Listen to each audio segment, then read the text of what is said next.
દોસ્ત તારી દોસ્તી મને પ્રાણથી છે પ્યારી, દોસ્ત તારી દોસ્તી મને પ્રાણથી છે પ્યારી, જીવ ભલે જાય પણ લગભગ અમદાવાદના કોઈ ઝેન્ઝી બાકી નહીં હોય કે જેને એને આનંદ ન લીધો. હું પોતે શોક થઈ ગયો હતો કે ઝેન્ઝી લોકો આટલું બધું સાંભળે ખરી. એમાં તમને ક્રાઉડને જોઈને તમને હવે કેવું એક્સપિરિયન્સ થાય કે ઝેન્ઝી ડાયરા અને આપણા જે કલ્ચર છે હવે આગલા 10 વર્ષમાં એક્સેપ્ટ કરશે? મનોરંજનમાં તો કાંઈ ખોટું નથી. અત્યારથી જ મને એવું લાગે છે કે આપણી ગુજરાતી પબ્લિક છે ને એ ડાયરા ક્યારેય સ્કીપ કરવાની જ નથી.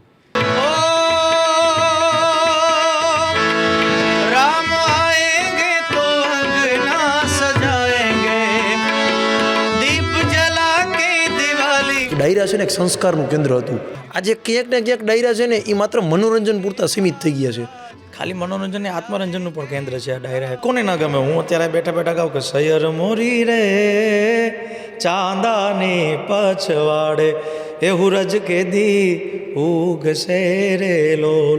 દિગ્ગજ થવા માટે એ લોકોએ જે રસ્તો બનાવ્યો છે ને એ અમારા માટે હાઈવે છે અત્યારે. લક્ષ્મણભાઈ બારોટ, પૂજ્ય નારાયણ સ્વામી, નિરંજનભાઈ પંડ્યા, એ લોકો એના અવાજથી બહાર આવ્યા છે, ફેસથી બહાર નથી આવ્યા. સંગીતમાંથી તમને એવી શું સ્ટ્રેન્થ મળી, શું એક એવી વાત મ્યુઝિકમાંથી તમને મળી કે જે મયુર દવેને જ આઈડેન્ટિફાઈ કરે છે? કલાકાર છે ને એ થવાતું નથી, એ જન્માય જ છે. કે કલાકારો હોય એ ગાંધર્વો હોય. કોઈ વ્યક્તિ એવું નથી જેને સંગીત ન ગમતું હોય.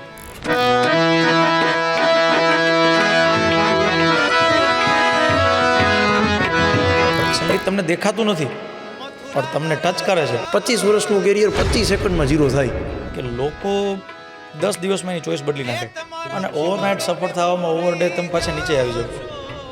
અમારામાં કહેવત છે કાનસેન બને નહીં તાનસેન બને. તમારા પ્રિય અને તમારા મિત્રો રાજભાઈ ગઢવી,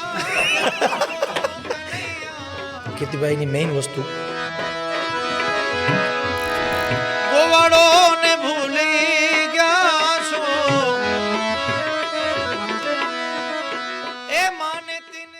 નમસ્કાર મિત્રો, એમપી ટોક્સના આ એપિસોડમાં તમારું સ્વાગત છે. પેલું કહેવાય ને કે આ દુનિયાની માલિપા કાઠિયાવાડ જેવો દેશ ન થાય અને જૂનાગઢ જેવી ધરતી ન થાય. એનું કારણ કે જ્યાં નરસૈયોને દત્ત બિરાજે, જ્યાં ગિરનારી ઝાડી છે, ડુંગરા ખૂંદે ડાલા મથા, એની ડણક્યું કાઠિયાવાડી છે. જૂનાગઢની ધરતીના એક એવા વ્યક્તિ કે જેનું નામ સંતવાણી, લોકસાહિત્ય અને ડાયરાની દુનિયામાં તો મોખરે છે, પણ એની સાથે સાથે હમણાં જ જેને સોરઠ જેવા પ્રોજેક્ટમાં ઝેન્ઝી લોકોને પણ મજા કરાવી, એવા જૂનાગઢની ધરતીથી please welcome Mayur Dave on our studio. Mayurbhai, MP ટોક્સના ઓડિયન્સ વતી તમારું સ્વાગત કરું છું. થેન્ક યુ ભાઈ.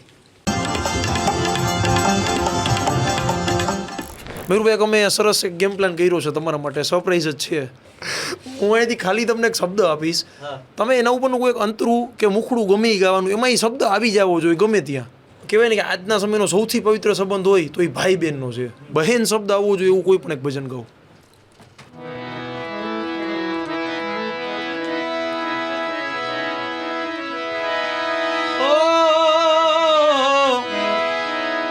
લીંબડીની આજ ડાળ ઝુલાવે, લીંબડી ઝોલા ખાય.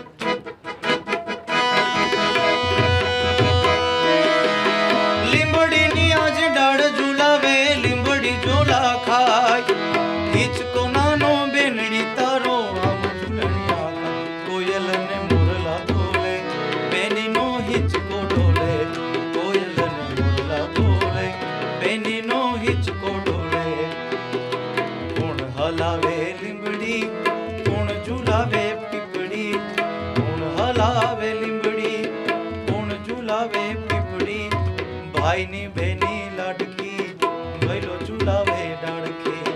ભાઈની બેની લાડકી અને ભૈલો ઝુલાવે ડાળખી. બીજું કહેવાય ને કે એક એવો સંબંધ કે જે ઓલવેઝ માણસ એને જંગતો હોય. કહે ને કે તમે ગમે એવડા મોટા બિઝનેસમેન હોય પણ જો તમે સાંજે જ્યારે ઘરે આવો છો ને તમારા 5 મિત્ર તમારી રાહ નથી જોતા ને તો એ પૈસા અને બિઝનેસ નકામો.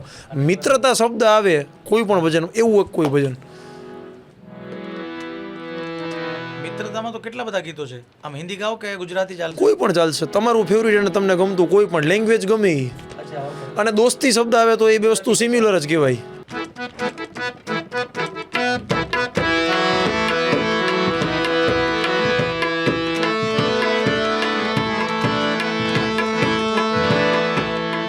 તારી દોસ્તી મને પ્રાણથી છે પ્યારી, દોસ્ત તારી દોસ્તી સતી મને પ્રાણથી છે પ્યારી, જીવ ભલે જાય પણ ભૂલું નહીં યારી, જીવ ભલે જાય પણ ભૂલું નહીં યારી. દોસ્ત તારી દોસ્તી મને પ્રાણથી છે પ્યારી વાલા, દોસ્ત તારી દોસ્તી પ્રાણથી છે પ્યારી, જીવ ભલે જાય પણ ભૂલું નહીં યારી, જીવ ભલે જાય પણ ભૂલું નહીં યારી. જે સિઝનમાં આપણે બેઠા છીએ માહોલમાં અત્યારે ઈ એટલે કે મોન્સૂન, મેહુલિયો, વરસાદ શબ્દ અથવા મેહુલિયો આવે એવું કોઈ પણ એક ભજન. આ તો કોટે મોરટા હું ગયા, એ જોને વાદળ ચમકી વીજ, મારા રુદાને એ રુદાને રાણો સાંભળ્યો, અરે રે જોને આવી અષાઢી બીજ, મારા રુદાને રાણો સાંભળ્યો, એ જોને આવી અષાઢી બીજ, આભમાં ઝીણી જબુકે વીજળી રે, એ આભમાં ઝીણી જબુકે વીજળી રે, એ જીણા ઝરમર બરસે મેઘ, એ જીણા ઝરમર બરસે મેઘ, ગુલાબી નહીં જવા દો ચાકરી રે, એ આભમાં ઝીણી જબુકે વીજળી રે. જેના લીધે આપણે બધાય છે, જેનું આપણને ગર્વ છે, અને કદાચ એ જ ભારત દેશ જે આદ્યદેવથી ઓળખાય છે, એ એટલે કે આપણા આદ્યદેવ શ્રીરામ ભગવાન. તો શ્રી રામ ભગવાનનું નામ આવે એવું કોઈ પણ એક ભજન તમારું કોઈ પણ ફેવરિટ.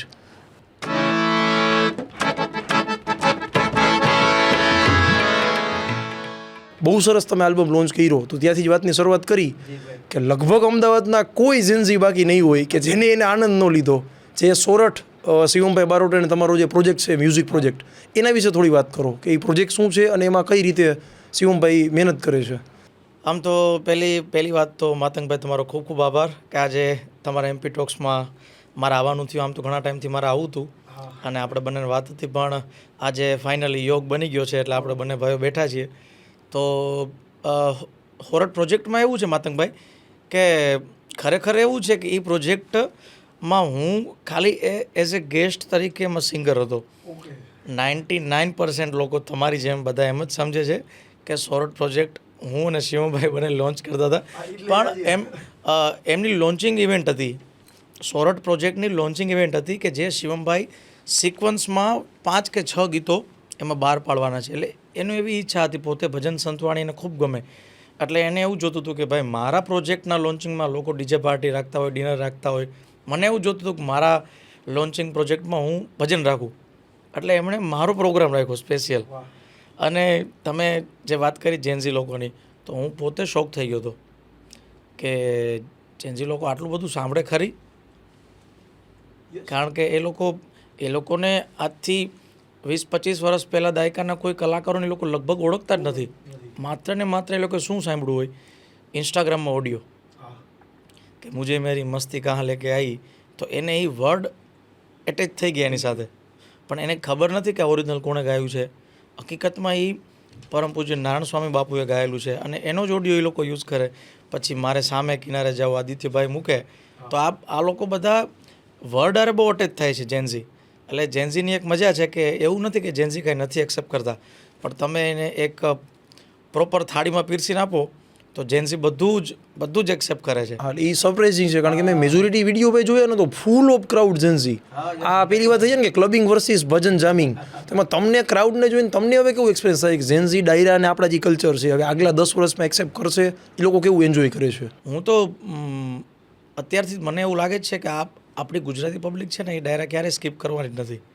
ઇવન હું તમને બીજી વાત કરું, હમણાં જે નવો ટ્રેન્ડ છે કે પહેલાં લગ્નમાં કરતા, પછી બર્થડે પાર્ટીમાં ચાલુ થયા, પછી નાનું એવું ગેધરિંગ હોય મિત્રોનું, તો એમાં બેઠક કરે, ડાયરો કરે, ભલે નામ આપે કે ભાઈ સૂફી નાટ કરે, પણ અંતે તો એમાં રાસ રમવાના જ હોય, બરાબર. તો એવી રીતે હવે આપણા ગુજરાતી પ્રજામાં એવું થઈ ગયું છે કે કોઈ પણ નાની મોટી ઇવેન્ટ હોય એના ઘરે નાનો મોટો પ્રસંગ હોય, જેમ કે વાસ્તુ કરતા હોય, કારણ કે હું ખુદ વાસ્તુ કે કાર્યક્રમ હોય તો કેટલા કાર્યક્રમો કર્યા છે ડાયરાના, કે ભાઈ મારા કોઈ મિત્રને ત્યાં વાસ્તુ છે તો એમણે ભજન રાખ્યા હોય, અમારા કોઈની દીકરીના બર્થડે, અમારા સોમનાથભાઈ છે એની દીકરીના બર્થડેમાં એને કેટલી વાર ભજનો અમે કર્યા છે. તો આવી રીતે અલગ અલગ જેટલા પણ આપણા સેલિબ્રેટ થઈ શકે, આપણા સનાતનના આપણા જે કાંઈ પણ તહેવારો છે, જે કાંઈ પણ આપણા ઘરે આવતા પ્રસંગો છે, તો લોકો એમાં પ્રિફર શું કરે કે ડાયરો કે ગરબા. ઇવન બેબી શોવરમાં અમે કેટલા કાર્યક્રમો કર્યા છે.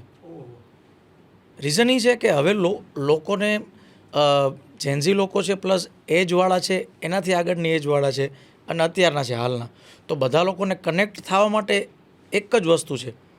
અમુક એવી વસ્તુ છે કે જે ફેમિલિયારે અમુક એજ ગેપ આવતો હોય, પણ સંતવાણી, ડાયરો પ્લસ ગરબા આ એક એવી વસ્તુ છે આપણી કલ્ચર સાથે એક ઇમોશનલી પણ અટેચ થઈ ગઈ છે. અને આમ તમે ફંડામેન્ટલી જુઓ તોય એ બહુ પ્રોપર વસ્તુ છે કે આ એક વસ્તુમાં બધા હારે બેહીને આનંદ કરી શકે. પણ એમાં એક વાત મયુરભાઈ આજ ચર્ચા કરવી છે તમારી જોડે, થોડા એની અંદર આપણે ડીપ જાય, આ જ મુદ્દામાં આપણે ડીપ જાય કે આજથી કદાચ 20-30 વર્ષ પહેલાં, એની પહેલાંનું તો મને નહીં ખબર હોય, મારી એવડી એજ નથી, એ ડાયરા જો અત્યારે ક્યાંય યુટ્યુબમાં કે આપણે કોઈ માધ્યમ ઉપર જોઈ તો મને પોતાને એવું લાગ્યું એક ડાયરા છે ને એક સંસ્કારનું કેન્દ્ર હતું. ત્યાંથી સુરવીરતાની વાતો, વીરતાની વાતો, જીવન ઉપયોગી વાતો એ સ્ટેજ ઉપરથી બધા કલાકારો કરતા. આજે ક્યાંક ને ક્યાંક ડાયરા છે ને એ માત્ર મનોરંજન પૂરતા સીમિત થઈ ગયા છે. તો આ વાત ઉપર તમે કંઈ વિશેષ ટિપ્પણી કરવા માગતા હોય? વિશેષ ટિપ્પણી કાંઈ નહીં, મેં તમને કીધું મનોરંજન એટલે 100% મનોરંજન લોકોને મળે જ છે. ખાલી મનોરંજન ને આત્મરંજનનું પણ કેન્દ્ર છે આ ડાયરા. એટલે આત્મરંજન કે ભાઈ તમને આખી રાત તમે ડાયરામાં ગયા, 10 કલાકારો હોય, 5 કલાકારો હોય, 2 કલાકારો હોય, તમને એની કોઈ વાત તમે ઇગ્નોર કરી અથવા તો કોઈ વાત તમારા મગજમાં ન બેઠી, પણ એક લાઈન તમારા મગજમાં આવી ગઈ ને, ઘણી વસ્તુ એવી હોય, માતંગભાઈ તમારો પર્સનલ અનુભવ કહું તમને હું, કે ઘણી એવી વસ્તુ હશે કે તમે આજે તમારી એજ કદાચ 30 આજુબાજુ હશે, 32 વર્ષ, પણ તમને કોઈ એકાદી એવી લાઈન તમારા મગજમાં હશે કે જેમ તમારા સ્કૂલ ટાઈમમાં તમારા ટીચરે તમને ક્યારેક કીધી હશે. એક જ લાઈન, આખું સ્કૂલ લાઈફ કોઈને યાદ ન હોય, પણ એ ટાઈમનું તમને એકાદી વસ્તુ યાદ હશે જ, એકાદી લાઈન તમારા મગજમાં ફિટ હશે. જેમ કે મને પણ ઘણી એવી વાતો યાદ છે, કોઈના પાસે જ સાંભળેલી હોય, કોઈ મહાપુરુષો પાસેથી, કોઈ સારા વ્યક્તિઓ પાસેથી, તો એકાદી લાઈન તો તમને યાદ હોય જ. હા, બરાબર છે. શું કામ કે એ તમે એટેચ થઈ ગયા હોય તરત એની યારે. એટલે એ ટાઈમમાં આ ટાઈમમાં ફેર એટલો છે કે આઈ થિંક એ સમયે એક એજ તમે જોવા જાઓ ને તો એ ટાઈમે જે ડાયરામાં આવતી એજના લોકો હતા એ આઈ થિંક 35+ લોકો બધા જતા.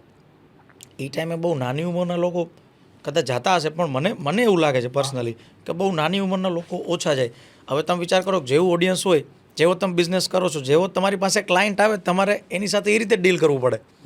કોઈ એક્સપિરિયન્સ ક્લાયન્ટ આવ્યું હોય તમારી પાસે, તો તમારે એની સાથે વેલ મેનેજ જે તમારું કરતા હોય એ રીતે તમારે એની હારે તમારે ડીલ કરવું. એને નવા ક્લાયન્ટ તરીકે ટ્રીટ કરવો જ ન ચાલે. પણ તમારી સાથે તમારી સામે કોઈ એકદમ નવો એસ્ટાબ્લિશ આવી ગયો કે ભાઈ એની એજ 28 વર્ષની છે, તો તમારે એની સાથે બધી ફોર્માલિટી કરવી પડે. જે એક્સપિરિયન્સવાળો છે એને કદાચ જરૂર નથી અમુક ફોર્માલિટીની, કારણ કે એ વર્ષોથી કરે છે.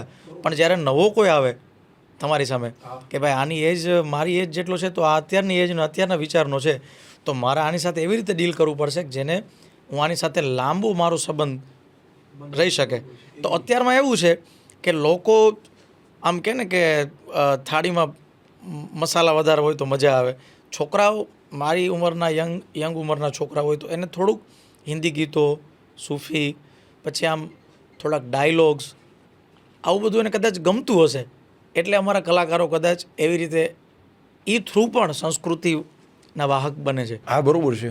ના, ઘણા બધા કલાકાર વચ્ચે વાત કરે જ છે. આ તો સ્પેસિફિક મેં આપણા એક મંતવ્યની વાત છે ને, ડિબેટેબલ ટોપિક છે. એટલે એ વસ્તુ તમારી વાત સાચી છે, પણ વસ્તુ ખાલી એટલી જ છે કે એ એવી એજના લોકો આવે છે. બરોબર છે. અને મનોરંજનમાં ક્લબિંગમાં જવું કરતા ડાયરો ભલે મનોરંજન માટે જો હાલો તો એ સારું જ છે ને કમ્પેરિઝનમાં. હું ના કરતા, મનોરંજનમાં તો કાંઈ ખોટું નથી, કોઈ ખોટું વસ્તુ નથી. અને સંગીત કોને ના ગમે? હું અત્યારે બેઠા ગાઉં કે સૈયર મોરી રે ચાંદાને પછવાડે એ હુરજ કે દી ઉગશે રે લોલ.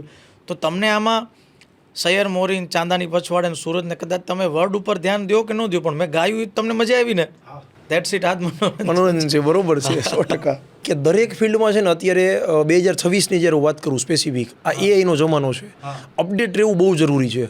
પહેલાં કેવું થતું 10 વર્ષે કે 15 વર્ષે કોઈ આખો સમય કે ટ્રેન્ડ ચેન્જ થતો, એ ચાહે બિઝનેસ હોય, સામાજિક કોઈ વસ્તુ હોય કે ગમે તે હોય. અત્યારે એ વસ્તુ એટલી બધી ફાસ્ટ થઈ ગઈ છે કે હર 6 મહિને 3 મહિને નવો ફટાફટ ચેન્જ એકદમ અપડેટેડ આવે છે.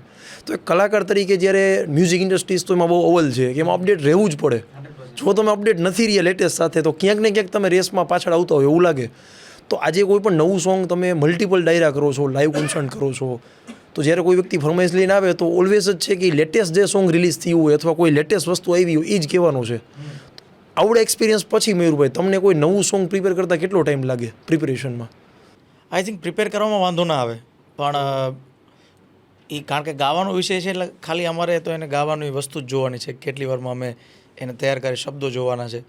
પણ મેઇન વસ્તુ એ છે કે રીલમાં ને રિયલમાં બહુ ફેર છે. રીલમાં ને રિયલમાં ઘણો બધો ફેર છે કે ઇન્સ્ટાગ્રામ આમ તમે જુઓ તો જેટલા સોશિયલ પ્લેટફોર્મ બન્યા છે અત્યારે, જેટલા સોશિયલ પ્લેટફોર્મ હાલે છે માર્કેટમાં, એ બધા કલાકારો માટે, બિઝનેસમેન માટે હું તો કહું આ વરદાન જ છે. આનાથી મોટો ઈશ્વરનો ચમત્કાર કંઈ હોય નહીં. જ ન શકે કે તમે રીલ પોસ્ટ કરો અને તમને અરાઉન્ડ ધ વર્લ્ડ આખું ગ્લોબલ તમને જોઈ લે, તો આનાથી મોટો ચમત્કાર શું હોય? આપણે આનાથી મોટી કઈ જાદુની દુનિયામાં જીવવું છે? એઆઈ છે તો એઆઈ અત્યારે ફાયદા અને ગેરફાયદા બધી વસ્તુના હોય, એવું નથી કે ખાલી ફાયદા જ છે, ગેરફાયદા પણ ઘણા બધા હોય. તો અમારી લાઈનમાં આઈ થિંક એ મોટી વાત નથી કે તમારે નવું સોંગ પ્રિપેર. હા, કોઈ નવો પ્રોજેક્ટ હોય, કોઈ નવો પ્રોજેક્ટ આવતો હોય તો એને પ્રિપેર કરવામાં એની પાછળ મહેનત કરવી પડે. પણ ઓન સ્ટેજ અમારે જે ગાવાનું છે ને એમાં ગુજરાતી માટે તો સૌથી સારી વસ્તુ એ છે કે ગુજરાતી પ્રજાને તમારે રાજી કરવી હોય તો તમે આપણા દેશી લોકગીતો ગાઓ, દ્વારકાધીશના ભજનો ગાઓ અને રાસ ગરબા ગાઓ. તો આનાથી આપણી ગુજરાતી પ્રજા બહુ સંતોષ છે. અમુક એવા વિસ્તારો છે, કચ્છ છે, ઘેડ છે, કે ત્યાં એ લોકો ટિપિકલ સંતવાણી, ટિપિકલ કે જે આપણા સાહેબ પરંપરા જેમ કે કબીર સાહેબના ભજનો હોય તો એ વસ્તુને સાંભળે. હા, અમુક એવા ભજનો છે જે તમે એને કદાચ મેં ન સાંભળ્યા હોય. અમુક એવા પ્રાંતો છે આપણા ગુજરાતમાં કે જે દેશી વાણી કહેવાય, કે જે દેશી સંતવાણી સાંભળે. એવો પણ એક વર્ગ છે. પણ એન્ડ ઓફ સ્ટોરી કે ગુજરાતી પ્રજાને તમારે રાજી કરવી હોય તો તમે આવું બધું ગાઓ એટલે રાજી થઈ જાય. એમાં અને બહુ પ્રેમાળ પ્રજા છે કે સ્વીકારી લે. પણ હા, ખાલી સ્વીકારવામાં એટલું છે અત્યારે કે ઇન્સ્ટાગ્રામમાં કે યુટ્યુબમાં કે જે વધારે લોકો જેને એપ્રોચ કરે કે સાંભળે વધારે, જેને એ વધારે ચાલતું હોય. અને આપણે જોઈએ જ છીએ ને કે કોઈ એક સોંગથી આખે કલાકારનું કરિયર આખું ચેન્જ થઈ જાય, એટલું બધું એને લોકોનો સારો રિસ્પોન્સ મળે કે પછી વ્યક્તિનો આખો અલગ થઈ જાય. આપણે નજર સામે એક્ઝામ્પલ છે ઘણા બધા. એટલે હું એ જ કહું છું કે અમારી પહેલાંની જે પેઢીના કલાકારો હતા ને માતંગભાઈ, એ લોકોને તો ખટારામાં, ટ્રકમાં ને બસમાં, રિક્ષામાં બેસીને ભજનમાં જવું પડતું. મેં સાંભળેલું છે કે ભાઈ અમને અને કેટલા આપતા પૈસા, તમે પૂછો કે ભાઈ તમને પૈસા તો કે 500 રૂપિયા, કોઈને 100 રૂપિયા આપ્યા હોય, કોઈને 50 રૂપિયા ખાલી ટિકિટ ભાડું આપ્યું હોય. એવા અમારી આગલી પેઢીના જેને મેં નજર જેની પાસેથી સાંભળ્યું છે એવા લક્ષ્મણ બારોટજી, લક્ષ્મણ બાપુ, કે એ અમને આમ વાતું કરેલી છે આવી, નિરંજનભાઈ પંડ્યા, આ લોકોએ કે ભાઈ અમે આવી રીતે ભજન કર્યા છે. અગર ભજનની દુનિયાના આજ દિગ્ગજ કલાકાર કહેવાય, ભજન જેના રસ્તે આવેલું આપણે દિગ્ગજ થવા માટે એ લોકોએ જે રસ્તો બનાવ્યો છે ને એ અમારા માટે હાઈવે છે અત્યારે. અમે એટલી સ્ટ્રગલ નથી કરી જે એ લોકોએ કરી છે. કારણ કે તમે વિચાર કરો કે એ સમયમાં કનેક્ટિવિટી એટલી બધી નહોતી, બહુ ઓછી, રેર. હા, બીજું સોશિયલ પ્લેટફોર્મ કંઈ નહીં, ડીવીડી. હા, ખાલી ડીવીડી જ. નહીં ભાઈ, બહુ ટાઈમ પહેલાં તો ઓડિયો, પછી વિડીયો આવ્યા. એટલે એક એ લોકો જે બહાર આવ્યા ને મારી દ્રષ્ટિએ એ લોકો એના અવાજથી બહાર આવ્યા છે, ફેસથી બહાર નથી આવ્યા. સાચા છો તમે એ વાતમાં. એ લોકો એના અવાજથી બહાર આવ્યા છે. કે નારાયણ બાપુને કે પ્રફુલભાઈ દવેને કે પ્રાણલાલ વ્યાસને કે કાનદાસ બાપુને, આ લોકો પહેલાં એને જોયા નહોતા, એને ખાલી સાંભળ્યા હતા કે ભાઈ એક લોકગીત વાગે છે કોઈ ઓડિયો પ્લેયરમાં તો કે આ પ્રફુલભાઈનો અવાજ છે. પ્રફુલભાઈ તમારી સામે આવીને બેસે એ સમયે તો કદાચ એવું બને કે લોકો ન ઓળખે, પણ ડાયરો રાખ્યો હોય તો મેં એવું સાંભળ્યું છે કે લોકો ખાલી જોવા જતા કે ભાઈ કચ્છમાં પ્રાણલાલ વ્યાસનો પ્રોગ્રામ છે પ્રાણબાપાનો, તો લોકો એને જોવા જાય કે જોવા છે એને છે કોણ, ઘણા ટાઈમથી આપણે સાંભળી તો છીએ જ ને. બરોબર છે. એટલે અમારી લાઈનમાં જે એ લોકો અમારા જે પૂર્વજે અમારા પૂર્વજો અમારી લેન્ડ એ લોકોએ બહુ સ્ટ્રગલ કર્યું છે. તો સોશિયલ મીડિયા વરદાન કહેવાય અત્યારે આપણા વરદાન માટે. જ છે, 100% વરદાન છે. આ આવતા કલાકારો માટે એક બીજી વાત તમને કહું, તમે અપડેટ કીધું ને, હવે મહિનામાં અપડેટ થવાની જરૂર નથી, હવે તમારે ડે બાય ડે અપડેટની જરૂર પડી ગઈ છે.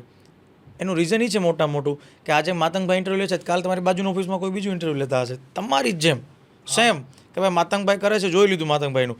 હવે એણે બધું તમારું માનો કે બધું ગેઇન કરી લીધું, કાલો ભાઈ માતંગભાઈ આ જ સ્ટાઇલ છે, એની આ વસ્તુ છે, તો હવે માતંગભાઈ શું કરવાનું? તમારા અસ્તિત્વ માટે હવે તમારે એનાથી તમારે ક્રિએટિવિટી કરવાની, તમારે કાંઈક બીજું વિચારવાનું. એટલે અત્યારે મિનિટે લોકો જેટલી રીલ માર્કેટમાં આવે અપડેટ તો બધા થાય જ છે. એટલે અમારે તો એવું છે કે ડે બાય ડે રોજ અપડેટ થવાનું. જો મહિનો તો મેં મોટો સમય કહી દીધો. સાચી, કંઈક બધે ક્રિએટિવ કરી નહીં શકે. ખાલી લોકો એટલું જોઈએ કે મયુરભાઈ આવું કરે છે, કરવા માંડો. તો મયુરભાઈને કંઈક નવું વિચારવું જ પડે. બરોબર છે. તમને 1000 ગીત મોઢે આવડે છે, પણ કોઈ 2 ગીત એવા છે કે જે નથી આવડતા, અને એ જ ફરમાઈશમાં આવ્યા. એ સમયે તમે સ્ટેજ ઉપર શું કરો? હું તમને એક આમ થોડોક ફની એક દાખલો કહું મારો. અમે એક કાર્યક્રમમાં હતા, ભગવાન કરીને વિડીયો વાયરલ ન થાય. તો છે ને મને કોઈ છપાકરાની ફરમાઈશ મોકલી કે તમે છપાકરું ગાઓ. ખરેખર મને છપાકરું નથી આવડતું. મેં ઓન સ્ટેજ પણ કીધું કે મને નથી આવડતું, હું નથી ગાતો. આ પણ સામે જે બધા હતા એ લોકો આમ થોડાક મારી યારે આમ એટેચવાળા હતા, બધા મારા ફ્રેન્ડશિપ જેવું હતું બધા. એટલે કે ના મયુરભાઈ કે જેવું આવડે એવું ગાઓ, જેવું આવડે એવું ગાઓ. મેં બહુ ના પાડી. તો મને કે ના ગાવું તો પડશે જ. એ કે તમને જેવું આવડે એવું. હવે હું ખરેખર નથી ગાતો. છપાકરું એ ચારણનો દીકરો ગાતો હોય અને એનો જેને અભ્યાસ હોય, સાહિત્યનો પ્રેક્ટિસ હોય, એને એ બ્લડમાં આવેલું છે. તમે મને કહો કે કાં તો શ્લોક ગાવ તો હું ગાઈ દઉં, કે કાં તો શ્લોક મને આવડે છે, પણ છપાકરું તો એ ચારણના મોઢે જ શોભે. તોય મેં ગાયું. હવે ગાયું એટલે મેં એટલું ખોટું ગાયું કે મને પોતાને એમ થયું કે આ છપાકરું જો શું કે આમ શરીર લઈને આવે ને તો મને માર્યા વગર ન મૂકે એમ. એટલે પછી આમ ઘણીવાર એવું થાય. પણ હું બી ફ્રેન્ક કહું માતંગભાઈ, હું તો ના પાડું. જે મને નથી આવડતું હું એને આમ બહુ રિસ્પેક્ટથી ના પાડું કે ના હું નથી ગાતું, મને નથી ફાવતું. અને જે આવડતું હોય તો ક્યારેય કોઈ ઓડિયન્સ હોય કે કોઈ મારો શ્રોતા હોય, કોઈ ચાહક હોય, તો એને નેવર હું કોઈ દી નારાજ ન કરું. કે એવું નહીં કે ભાઈ હવે પૂરો હો ભાઈ, સમય પૂરો થઈ ગયો. પ્રોફેશનલિઝમ અમારી લાઈનમાં છે, પણ તમે તમારા શ્રોતા ઉપર અપ્લાય કરો ને. અમે ઓર્ગેનાઇઝર આરે ડીલ કરી હોય કે ભાઈ એક્ઝામ્પલ કે માતંગભાઈ મારી યાર પ્રોગ્રામ નક્કી કરવા આવ્યા, તો હું માતંગભાઈને કહું કે માતંગભાઈ આપણો ટાઈમ ડ્યુરેશન છે, આપણે 3.5 કલાકનું પરફોર્મન્સ આપીએ છીએ. That's it. આપણે આવી રીતે આપણું છે. બરોબર. તો કોઈ પણ ફોર્મેટ આવું છે કે ભાઈ સવાલ જ નથી. 3.5 કલાક પરફોર્મન્સ આપીએ છીએ, આવી રીતે આવું બધું રહેશે એમ. બરાબર. પણ 3.5 કલાકથી વધારે 15-20 મિનિટ કે ભાઈ શ્રોતાઓ ખૂબ લાગણીથી પ્રોગ્રામને એન્જોય કરે છે, પ્રોગ્રામને માણે છે, અને તમને બહુ એટલો રિસ્પોન્સ આપે છે, અને તમને કંઈ ફરમાઈશ કરે છે 2-4 વધારે, તો હું એમ બાંધછોડ કરું. એનું બાંધછોડ કરું મીન્સ કે તો હું જ્યાં સુધી એ લોકોને આનંદ આવે ત્યાં સુધી ગાવાનું. મયુરભાઈ, તમને રાઇટિંગનો સોંગ તમે લખો છો જાતે, શોખ કેવો તમને? રાઇટિંગનો શોખ તો આમ ક્યારેક ક્યારેક આવે તો લખી નાખું. આમ મેં પહેલું ગીત લખ્યું હતું એક આંગણે દિવાળી મોગલ નામથી. એ મેં જ લખ્યું હતું મારા હાથે, કમ્પોઝ મેં કર્યું હતું. અને પહેલું એ સોંગ હતું. ત્યારે દિવાળીનો સમય હતો અને ત્યારે જુનાગઢ હું આમ બેઠો હતો, એટલે મને આમ કુદરતી આમ મગજમાં આવ્યું તો મેં લખી નાખ્યું. અને પછી કલમ એવી વસ્તુ છે કે એ તો તમારામાં એ ઉર્જા ઉતરે, પ્રકૃતિ તમને સપોર્ટ કરે, શબ્દકોશ આવે ઉપરથી તો તમે લખી શકો, બાકી લખી ન શકાય. તમે ગાઈ શકો. એટલે હું લેખક તો નથી, કવિ નથી. આ તો ત્યારે કુદરતી એક જ વસ્તુ લખી હતી, માતાજીની કૃપાથી લખાઈ ગઈ હતી. વાહ, સરસ, જોરદાર. કારણ કે ઘણા લોકોને આ પ્રશ્ન છે જ. મને અંગત કેટલાય પૂછ્યું, મયુરભાઈ સારામાં સારું સિંગિંગ કરે, પણ એ પોતે ભજન કોઈ લોકસંગીત લખે છે, રાઇટિંગનો કેવો શોખ છે, મેં તો પૂછી લેશી આપણે. આમ છે પણ આમ એવરેજ, એટલું બધું કાંઈ પર્ટિક્યુલર નથી. બરોબર છે મયુરભાઈ. બહુ સરસ પ્રશ્ન થયો કે કોઈ પણ ફિલ્ડના જે પ્રતિભાશાળી વ્યક્તિ હોય ને, જો એના પાસેથી આપણો લર્નિંગ એટીટ્યુડ હોય, મારો શીખવાનો હોય, તો હું શીખી જ શકું. એક એવું કહેવાય એક વસ્તુ માર્કેટની અંદર કે learning is equal to earning. જે દિવસે માણસે શીખવાનું બંધ કર્યું ને એ દિવસે માણસે કમાવાનું બંધ કરી દીધું. હું 4-5 કલાકારના ખાલી હવે નામ લઈશ કે મારી એજના અથવા મારાથી જે યંગ છે એ લોકો હોય તો એને કદાચ સાંભળાય નથી ને જોયાય નથી. એવા દિગ્ગજ કલાકારો છે, અમુક ઉંમરના હિસાબે હવે સ્ટેજ પ્રોગ્રામ બંધ કરી દીધા. તો એ 5 કલાકાર ઉપર તમારે એ કોઈ પણ 1-2 વાત એની કે કોઈ એવું હિડન ટેલેન્ટ છે, કોઈની આદત છે, કોઈનો સારો ગુણ છે, એના ઉપર વાત કરો કે જે બધા દિગ્ગજ કલાકાર છે ને જે તમારા ફિલ્ડના એટલે કે મ્યુઝિક ઇન્ડસ્ટ્રીના પ્રતિભાશાળી વ્યક્તિ છે બધા. તો શરૂ કરીએ આપણે. સૌથી પહેલાં વ્યક્તિને તમારા જે અગાઉ 1-2 વખત તમે મેન્શન કર્યું, લક્ષ્મણભાઈ બારોટ, એમના વિશે કોઈ 1-2 વાત કેવી હોય તો? મોટામાં મોટી વાત છે કે એક તો એ બહુ નિખાલસ વ્યક્તિ હતા. માત્ર ને માત્ર પૈસા માટે એ જીવા નથી. મેં જોયું છે બહુ નજીકથી. અને જેને કહે નાનું બાળક જેમ શ્રોતાઓ હારે રહે એમ એ મોજ આવે છે, ગાઈ લે, મોજ આવે શ્રોતા હારે વાત કરે સ્ટેજ ઉપરથી. સૌથી મોટામાં મોટો એનો મેં એ ગુણી જોયો કે એ નિખાલસ વ્યક્તિ હતા. નિખાલસ હતા ને સાથે સાથે કોઈ એની સાથે કલાકાર બેઠો હોય તો એને એમ લાગે કે આ બરોબર છે તો એને પૂરેપૂરો એને સહયોગ કરે. પણ મારી દ્રષ્ટિએ મેં મોટામાં મોટો એનામાં ગુણ એક એ જ જોયો છે કે એક તો એને લોકો ખવડાવવાનો બહુ શોખ હતો, લોકો જમે, અને બીજી વસ્તુ નિખાલસતા એની મેં જોઈ છે. વાહ, સરસ. પૂજ્ય નારાયણ સ્વામી, હું એનું પર્સનલી મને હું આમ કહું ને કે મને આમ અફસોસ છે એ વસ્તુનો કે હું એને મળ્યો નથી, મેં એને જોયા નથી, મેં દર્શન નથી કર્યા. મને ઈચ્છા બહુ હતી કે હું એમને દર્શન કરું, મળું. પણ એક વસ્તુ એના માટે હું કહી દઉં, અમારી લાઈનમાં, અમારી ભજનની લાઈનમાં, સંતવાણીની લાઈનમાં કે જેણે મેં તમને હમણાં થોડી વાર પહેલાં કીધું ને કે જે લોકો હાઈવે કરી દીધો છે, ભજન પ્રસ્થાપિત કરી દીધું કે રાગ, એનું બંધારણ, પછી આવી રીતે બેઠક, સ્ટેજ, તો એવું બધું જે અમારી ભજનનું જે પ્રોપર આઈ થિંક હું કહી શકું કે એ અમારા શું કહે સ્ટેજ મેકર છે. પ્લેટફોર્મ કઈ રીતે ખાલી આમ સ્ટેજ આવી રીતે બેસવાનું, અહીંયા આ બેસે એમ નહીં, બંધારણથી લઈને બધું એની પહેલાં પણ હતું. આપણે કદાચ હું નહીં ઓળખતો હોય, મારી ભૂલ હોય, પણ જ્યાં સુધી મેં જોયું છે પર્સનલી ત્યાં સુધી મને એવું લાગે છે કે નારાયણ બાપુ, મારા માટે તો એવું છે જ, મને દેખાય જ છે એવું કે નારાયણ બાપુએ અમારી બધી અમારા પછીની 2000 સાલ પછી જે પણ કલાકારો માર્કેટમાં આવ્યા એ બધા માટે નારાયણ બાપુ એક આઈડલ હતા કે બાપુએ આવું ગાયું છે, આવું બંધારણ હતું, તો અમારો રેફરન્સ તો એનો જ લેવો પડે. બરોબર છે. બહુ દિગ્ગજ કલાકાર, બહુ. તો અમારા માટે કહીએ કે અમારી લાઈનના એ ભીષ્મ પિતામહ 100% છે. ના, સાચી વાત છે, એગ્રી. નિરંજનભાઈ પંડ્યા, હા, એ નિરંજનભાઈ પંડ્યા તો આઈ થિંક હું પણ એને ખૂબ માનું છું, એને ખૂબ સાંભળું છું. અને એના માટેની પ્લસ પોઈન્ટ એ છે કે એનો મેઇન એમ છે ને એ ભજનને જાળવવાનો છે આ ઉંમરે. અને બીજું મેં આમ એની પર્સનલ વાત છે થોડીક, મેં એનામાં એ જોયું છે કે કોઈ કલાકાર હોય, અમારી લાઈફ છે ને એ નેચરલ જે સાયકલ છે ને એનાથી ઊંધી છે. લોકો રાતે સૂવે, અમે રાતે જાગીએ.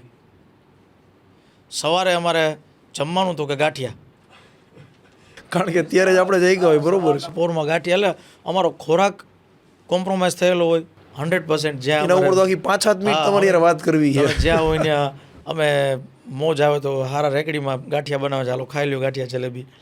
તો એ માણસમાં મેં મોટામાં મોટો એક ગુણ જોયો છે કે કલાકારે પોતાનું શરીર તંદુરસ્તી કઈ રીતે સાચવવી, એ મેં એનામાં એક ગુણ જોયો છે. એ આઈ થિંક 70 અપ એની એજ છે અત્યારે, પણ હું હોય કે મારાથી નાનો કલાકાર હોય કે મારાથી મોટો, એની સાથે જે રેન્જથી ગાતો હોય ને એ રેન્જથી ગાઈ શકે. એટલે ભજન તો 100% એને વર્ષોથી આ લાઈનમાં ભજનમાં આપ્યા જ છે, ભજનો ગાયા છે અને જીવંત રાખ્યું છે. પણ ઓફ ટોપિકમાં કહું તો એક કલાકારે પોતાનું સ્વાસ્થ્ય જોવું હોય ને તો એવા નિરંજનભાઈને આદર્શ રાખીને કરવું જોઈએ. બરોબર. કે એને જે આઈ મીન્સ કે એને જે સાયકલ રાખી છે પોતાની રેગ્યુલર લાઈફ, હા, એનું રૂટીન જે ગોઠવું છે. બરોબર છે. હા, એ ધ બેસ્ટ. કારણ કે મેં ઘણી વાર એની પાસે સાંભળ્યું છે કે શું ખાવાનું, ક્યારે ખાવાનું, કેવી રીતે ખાવાનું, અને મોટામાં મોટી વાત કે આપણે કહીએ આપણી સાદી ભાષામાં કેટલી પરેજી રાખવાની. કોઈ ગાયક હોય આ વસ્તુથી દૂર રહેવું, આ ખાવું, આવા ટાઈમે ઉપવાસ કરવો, તો એણે બધું બહુ, અને પરમ શિવ ઉપાસક. આગળ છે બિરજુ બારોટ. બિરજુભાઈ ખૂબ અમારી બધાની એજમાં બિરજુભાઈ સારામાં સારા ભજનો ગાય છે, સારામાં સારા સંતવાણી આરાધક છે. અને એનાથી પણ મોટી વાત કે બિરજુભાઈ ખૂબ ભોળા માણસ છે, બહુ વ્યવસ્થિત, અને એનામાં કોઈ પણ પ્રકારનો આડંબર કે અભિમાન કે તમને એવું દેખાય નહીં એનામાં, કારણ કે એટલું નિખાલસ વ્યક્તિત્વ છે એનું. અને કદાચ એટલે જ આપણે એવું કહી શકીએ કે ઈશ્વર ભોળા માણસનો ઈશ્વર હોય ને એમ બિરજુભાઈ પોતે ધારે તો કદાચ આટલા મોટા પ્લેટફોર્મ પર એને સ્વભાવથી તો એ બહુ શાંત છે. ઓલું કહે ને કે આ લાઈનમાં શાંત રહેવું કે સાવ ભોળું રહેવું એ બહુ ડિફિકલ્ટ વસ્તુ છે, પણ એના ઉપર ગુરુ કૃપાય છે અને એના ઉપર ભગવાનની પણ કૃપા છે, એટલે એનું માર્કેટમાં બહુ સારું ચાલે છે. દિવાળીબેન ભીલ એને હું પર્સનલી નથી મળ્યો, એને મેં જોયા નથી, પણ એટલું એના માટે સ્પેશિયલી કે લોકગીત જો સાંભળવા હોય અને એ સ્પેશિયલી તમારે ફિમેલ વોઇસમાં, તો યુ શુડ 100% એને સાંભળવો પડે. કારણ કે અને બીજું ઈશ્વરે જે એને જે કળા આપી છે ને, આઈ થિંક બહુ રેર લોકોના અવાજમાં, અમારી લાઈનમાં એને કણ કહેવાય, અવાજનો એક કણ કહેવાય. તમારા અવાજનો કણ અલગ હોય, આ બેઠેલા બધાના અવાજનો કણ અલગ હોય. ભગવાને જે દિવાળીબેન ભીલને જે અવાજનો કણ આપ્યો છે ને, એ આમ totally different, rarest of the rare. હા, રેરેસ્ટ ઓફ ધ રેર. તમે એને સાંભળજો, તમને એમ લાગે કે કોઈ મોરલી વાગતી હોય ને એવું લાગે. આખો એનો અવાજનો ટોન બધું અલગ. એટલે દિવાળીબેન ભીલ એમને પણ પદ્મશ્રી મળેલો છે અને ખૂબ લોકગીતમાં, ભજનોમાં અને ભાવ, જેને કહેવાય ને કે સંપૂર્ણ ભાવ સાથે ગાયકી હોય ને, તો એ દિવાળીબેન ભીલની. લાસ્ટ નામ પ્રફુલભાઈ દવે. ઓહો, પ્રફુલભાઈ દવે અમારા લોકસંગીતના બેતાજ બાદશાહ કહી શકીએ એને. કે આઈ થિંક મને ખબર છે ત્યાં સુધી બહુ બધા એણે ગીતો, બહુ વધારે એમણે ફિલ્મોમાં ગાયા છે, ગુજરાતી ગીતો. અને અમુક એવા લોકગીતો હોય કે જે તમે આમ જોયું હોય કે ભાઈ આ લોકગીત છે, પણ તમને એનું કમ્પોઝ, એનો ઢાળ ખબર ન હોય. પ્રફુલભાઈ વન ઓફ ધેમ, કે જેને આપણી ગુજરાતી લોકસંગીતના જેટલા પણ જૂનવાણી ગીતો છે, જૂનવાણી ભજનો છે, જૂનવાણી લોકગીતો છે, તો એને પ્રોપર અભ્યાસ, પ્રોપર એનો રાગ, એનો ઢાળ ખબર, અને બીજું બિહાઇન્ડ ધ સ્ટોરી કે ભાઈ સૈયર મોરી રે, ચાંદાને પછવાડે, સૂરજ કેદી ઉગશે, તો એની સ્ટોરી શું છે. તો પ્રફુલભાઈ બહુ સારી રીતે એ વસ્તુનો અભ્યાસ કર્યો હોય, એ વસ્તુ એને ખબર હોય. એટલે પ્રફુલભાઈ માટે હું કહી શકું કે એ આમ ડૉક્ટર જેવું કામકાજ છે અમારા લોકસંગીતમાં, કે એને આખી વસ્તુ ખબર હોય, આખું ડિસ્ક્રિપ્શન સાથે ખબર હોય કે ભાઈ એક ગીત હતું કે ભાઈ અડધી રાતનો બોલ્યો મોરલીયો, બળતાને વાડે, સૂતી સીમડીઓ જગાડે, શહેર શું કરું. તો પ્રફુલભાઈ એક ઇન્ટરવ્યૂમાં કીધું છે કે આ વસ્તુ એવી છે કે બે લેડીઝ બસમાં જતી હોય ને એક લેડીઝ કહેતી હોય કે ભાઈ હવે મને તો યાદ આવે છે મારા પિયુની, હા, પણ હવે શું કરું, શહેર શું કરું. ત્યારે એના જવાબ તરીકે ત્યારે આખું ગીત બનેલું છે. તો એને બિહાઇન્ડ ધ સ્ટોરી ખબર હોય, એટલે ખૂબ એનું ડીપ માર્કિંગ બહુ હોય છે. હવે મેરુભાઈ એક બે વાત તમારી અંગત લઈ છે, કે ખાસ ઓપિનિયન ટૂંકમાં તમારો લેવો છે. પેલું કહે ને મ્યુઝિક ઇન્ડસ્ટ્રીઝમાં, જે તમે મેન્શન કર્યું અગાઉ, કે બહુ મોટી સ્ટ્રેન્થ હોય, તાકાત છે. આજ લોકો જો ગીર સોમનાથ, જુનાગઢમાં મલ્ટિપલ એવા ફાર્મ છે, બગીચા, કે જ્યાં સંગીત વૃક્ષોને સંભળાવે છે, આંબાના બગીચા, અમુક એવી ગૌશાળા છે, ગૌ માતાને આપણે સંગીત સંભળાવી. તો મ્યુઝિકમાં એક પોતાની અલગ તાકાત છે. હું કોઈ એવું ફેક્ટર તમારી લાઈફમાંથી જાણવા માગું છું કે એ ફેક્ટર ન હોત ને તો મયુર દવેમાં આ વસ્તુ ન હોત. સપોઝ આજ તમે મારી વાત કરો તો બિઝનેસ એ મારું નીશ છે, બિઝનેસ ના હોત તો માતંગ પટેલનું કંઈ અસ્તિત્વ જ નથી. હું એના માટે જ બન્યો છું.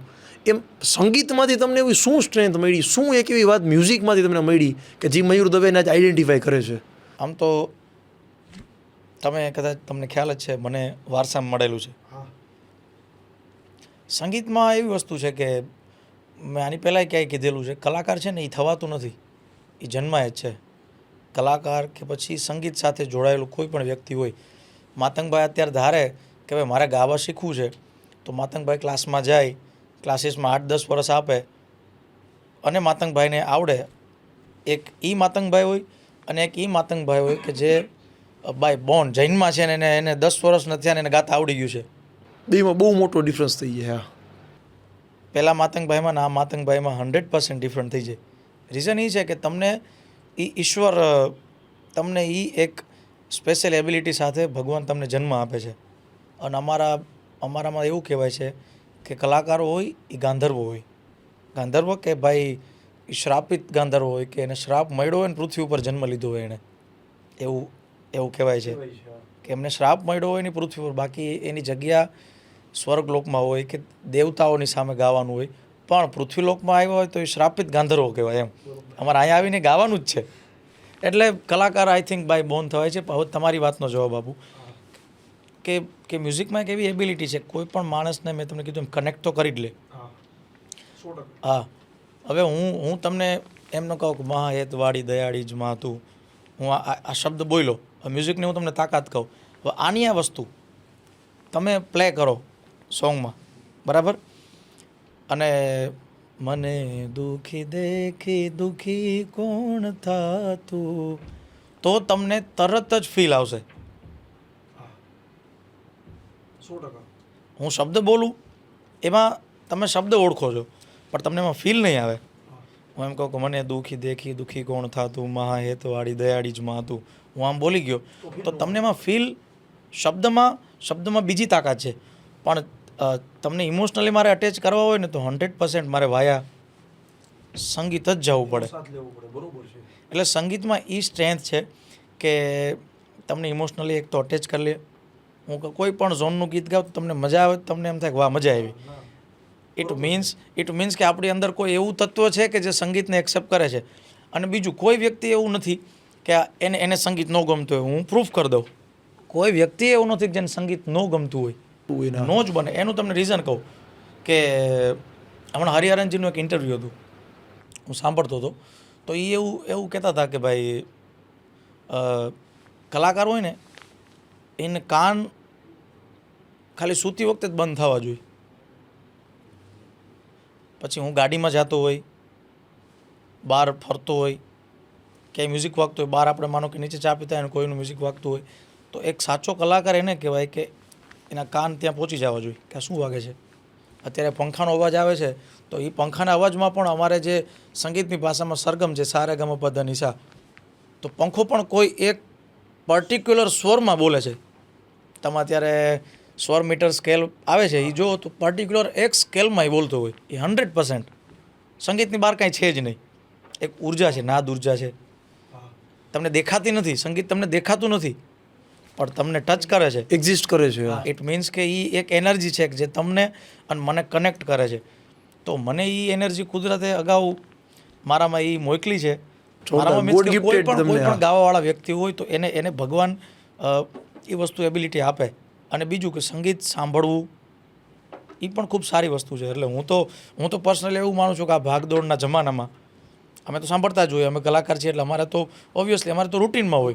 પણ જે કોઈ બહુ સ્ટ્રેસવાળા વ્યક્તિ હોય કે સતત જે કામમાં બિઝી રહેતા હોય, બહુ ટેન્શન લઈને જ ફરવાનું, એને અમુક એવું પણ મ્યુઝિક આવે છે થેરાપી. હવે મ્યુઝિક થેરાપી કદાચ તમે આ વર્ડ સાંભળ્યો હોય તો આખા શો એના થાય છે મ્યુઝિક થેરાપીના અલગથી. તો અમુક એવા રાગો છે, કંટાળો આવે કારણ કે શાસ્ત્રીય પદ્ધતિ છે એ બહુ ધીમી અને લેન્ધી છે. શાસ્ત્રીય પદ્ધતિ બહુ ધીમી છે અને બહુ ધીરજવાળી છે.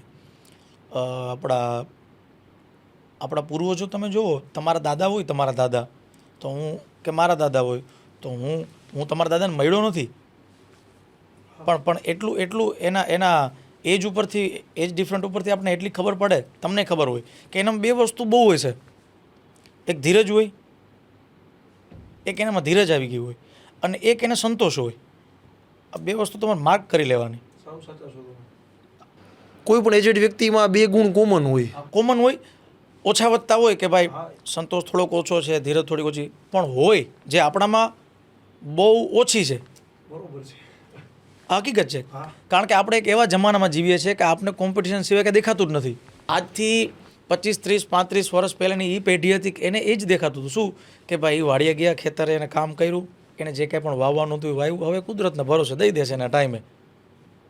સાચું છે, એકદમ સંતોષવાળું જીવન હતું. એ જે ધીરજ હતી ને એ ધીરજ નથી અત્યારે. એટલે લોકો સૌથી વધારે ડિસ્ટર્બ મેન્ટલી, જેનામાં ધીરજ ન હોય ને, આઈ થિંક એ કદાચ દોડવાવાળો વ્યક્તિ હોય ને, દોડવાવાળો, એ દોડવાની એની જે શું કહેવાય, એક ધારી જે દોડ હોય ને, એક ધારી દોડ, એની એક લિમિટ હોય.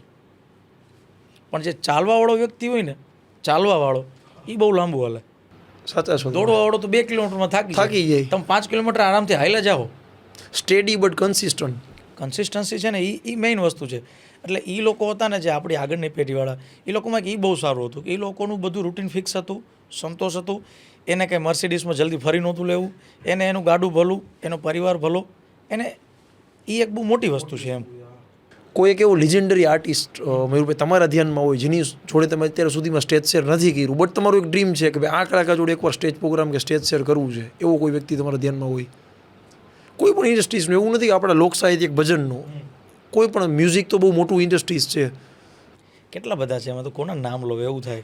કારણ કે સંગીત જે સારું ગાતા હોય ને બધા મને ગમે, જે સારું, એટલે એ કોઈને ખરાબ નથી કહેતા આપણે, પણ જેનું મને પર્સનલી મને ગમતું હોય કે ભાઈ મને હા, મને સાંભળવામાં હું તમને વાત કરું કે એની સાથે બેસવાની આપણી કક્ષા નથી, એવા વ્યક્તિઓને હું તમને નામ આપું કે જે મને પર્સનલી એમ હતું કે હું આમને સાંભળું. એક તો જગજીત સિંહ મને અતિ પ્રિય ગઝલમાં, કે મને આમ અફસોસ એ છે કે હું એને આમ લાઈવ મેં નથી સાંભળ્યા. જગજીત સાહેબને મેં કોઈ દી લાઈવ નથી સાંભળ્યા. તો આવા લેજેન્ડરી કેટલા આર્ટિસ્ટો છે. નારાયણ બાપુ, કાનદાસ બાપુ મને અતિ પ્રિય. હું કાનદાસ બાપુ જે ઝોનમાં ગાય છે હું એ ઝોન ગાતો નથી, પણ મને સ્પેશિયલી હું શ્રોતા છું એનો, સાંભળવા માટે લાઈક આમ 100% મને બહુ ગમે. તો એ અફસોસ છે કે મેં સાંભળ્યા નથી. સાંભળવા માટે કહી શકું, ગાવા માટે તો ગાવા માટે છે ને તમારી પોતાની ઈશ્વર છે ને બધાને પ્લેટફોર્મ ક્યારે આપે ખબર છે? તમે જેના માટે એબલ બની જાઓ ને, કે આજે માતંગભાઈ એબલ બની ગયા છે, ભલે માતંગભાઈની ઉંમર 30 વર્ષ છે, પણ માતંગભાઈ હરેક બિઝનેસ માટે એબલ છે, એટલે તમારા માટે ઈશ્વર પ્લેટફોર્મ તૈયાર કરી જ દે. અને જો નથી થયું તો ઇટ મીન્સ કે તમે તમારી જાતને એના માટે ડેવલપ કરો. આપણે મોસ્ટલી એવું કરીએ કે આપણે બ્લેમ કરીએ મને કેમ નથી મળ્યું, કાં તો પછી આપણે એના માટે જે કરવાનું છે એની જગ્યાએ ઓલું કહે ને કે તમારી લીટી લાંબી ન કરીને બીજાની ટૂંકી કરીએ. ના 100%, બહુ જ સરસ વાત તમે કરી. બરાબર, એક પર્સનલ એવી વાતું છે કે જે કોઈ દિવસ માણસ જેની નજીક ન રહેતો હોય, તમારો અંગત જે ફ્રેન્ડ હોય ને, સાવ ઘણા બધા ટાઈમ તમારી સાથે જ રહેતો હોય, એને તમારી દરેક વસ્તુ ખબર હોય, તમારી સારી આદતો, તમારી આવડત, બધી વસ્તુ.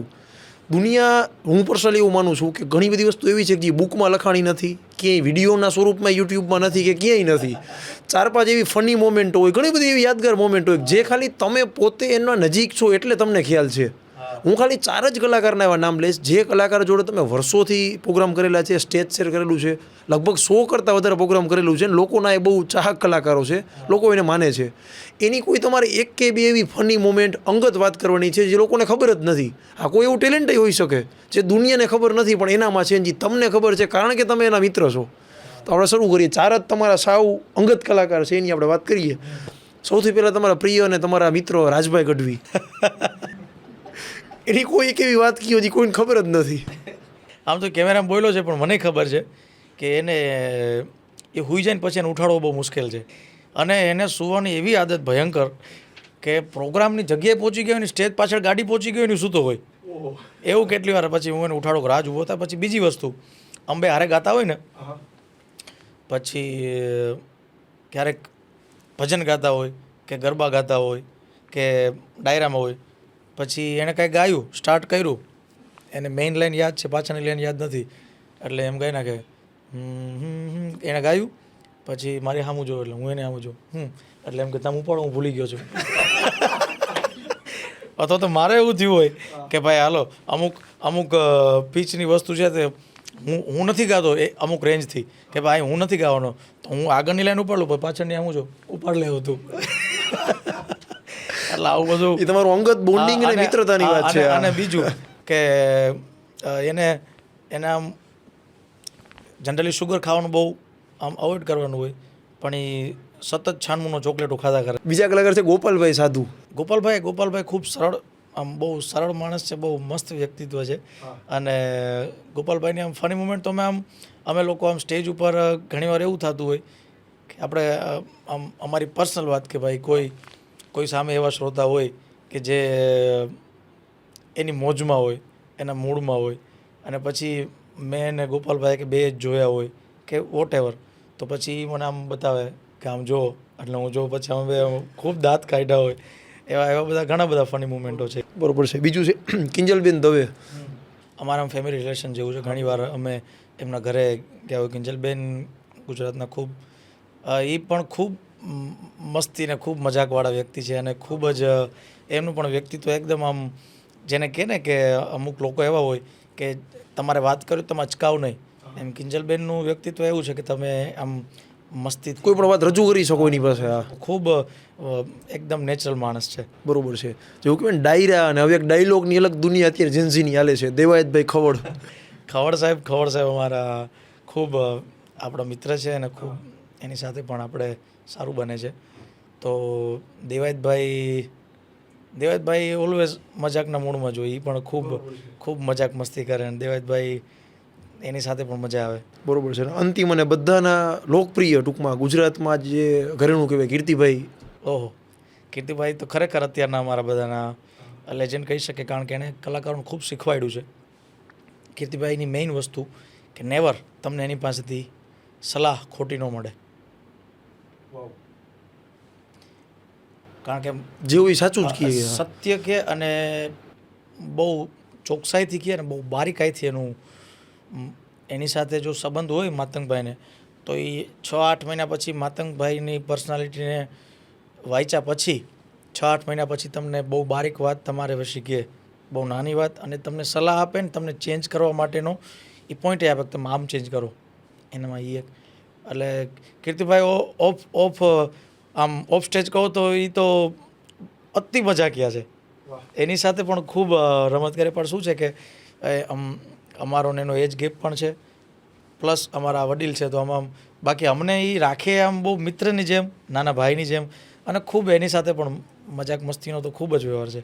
ખૂબ કે લોકોને એ જ દેખાય 3 કલાક ગાવાના મયુરભાઈને કે કોઈ સિંગરને XYZ અમાઉન્ટ મળે છે, પણ એ XYZ અમાઉન્ટની પાછળ એનો સંઘર્ષ કેવડો છે, એની ફેમિલીનો, દરેક વ્યક્તિનો સંઘર્ષથી અમાઉન્ટ સુધી પહોંચ્યા છે. અમાઉન્ટ, હું તમને એક અમાઉન્ટની બહુ સારી વાત કરું. અમાઉન્ટ આજે લોકો એમ કહે છે કે ભાઈ આ ભાઈ આટલા અમાઉન્ટ લે છે, તો ખાવાનું શું અમારે? સાદી ભાષામાં કહું, અમારે એક સમય, થોડા સમય પહેલાં છે ને એક એવો અમારામાં મ્યુઝિક ફિલ્ડમાં આમ મજાકની એક વિષય હતો, આમ ખાલી આમ નોર્મલી કે ભાઈ તમારો છોકરો શું કરે છે? તો એમ કે ભાઈ એ મ્યુઝિક કલાકાર છે, સિંગર છે. તો કે બીજું શું કરે છે એના સિવાય? એ તો બરોબર, પણ બીજું શું કરે? હા એમ, એ તો બરોબર, બીજું શું કરે? એટલે લોકો આને માનતા જ નહીં. અને હવે જ્યારે મ્યુઝિક લેવલ આ સુધી પહોંચી ગયું છે, તો હવે કે પૈસા લે છે આટલા.